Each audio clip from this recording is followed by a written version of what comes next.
MA पूर्वार्ध हेतु हम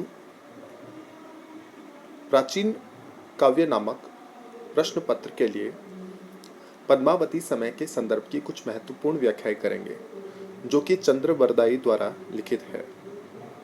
पिछले वीडियोज में हमने चंद्रवरदाई की महत्वपूर्ण व्याख्याओं में राजा विजयपाल तथा उसकी सेनाओं तथा उसके वर्चस्व के संदर्भ में बात की थी। आज कुछ और व्याख्याओं में चंद्रवरदाई द्वारा लिखित कुछ विशेष बातों के बारे में देखते हैं। पद्मसेन कुंवरता घर नारी सुजान, ता उर एक पुत्री प्रकट मनहु कला ससी भान। कवि चंद्रवरदाई विजयपाल शासक के घर में एक नारी अर्थात स्त्री के संदर्भ में कहता है कि राजा विजयपाल के घर में पद्मसेन नामक चतुर और सुंदर स्त्री अर्थात पत्नी है। उसके गर्भ में एक पुत्री ने जन्म लिया जो मानो चंद्रमा की कलाओं के समान सुंदर थी। भाव यह है कि वह पुत्री इतनी सुंदर थी कि मानो चांद का टुकड़ा हो। कुछ व्याख्याकारों ने शशिबान शब्द का अर्थ शशि प्लस भान यानी चंद्र और सूरज भी किया है, अर्थात वह बालिका चंद्र और सूरज के समान सुंदर और दीप्ति वाली थी। अन्य व्याख्याओं के संदर्भ में हम बात करते हैं।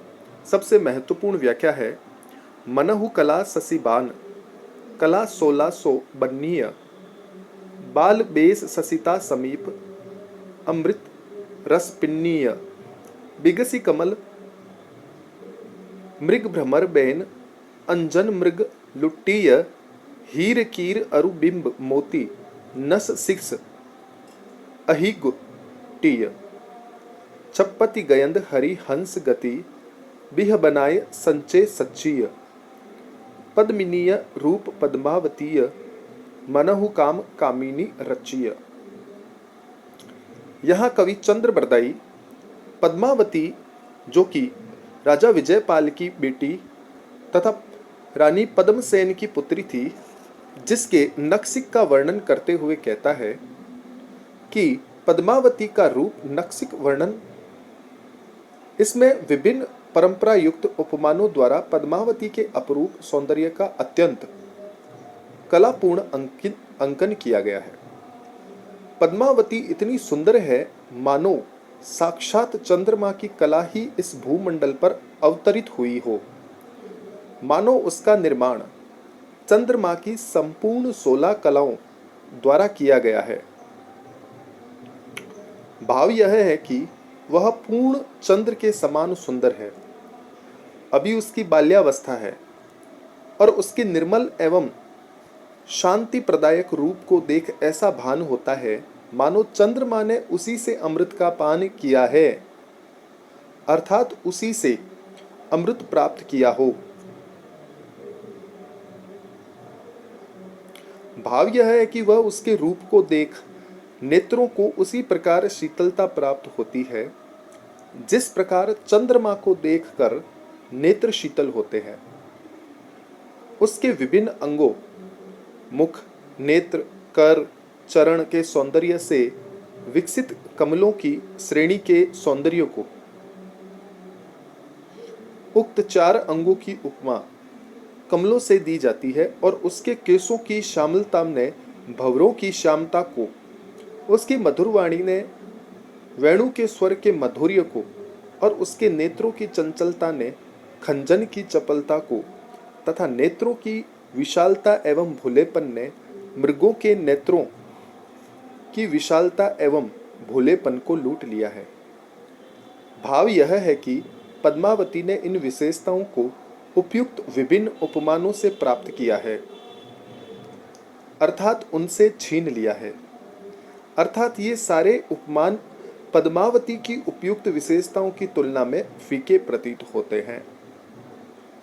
नख से सिख तक उसके संपूर्ण सौंदर्य को हीरा, सुख, बिंबाफल तथा मोती द्वारा अपघटित अर्थात निर्मित किया गया है।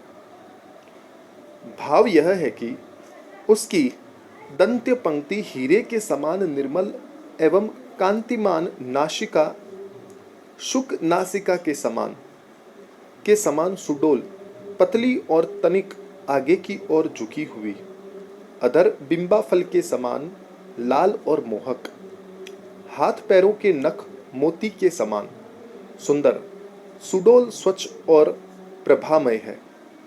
कुछ आलोचकों ने यह मोती अभिप्राय लिया है।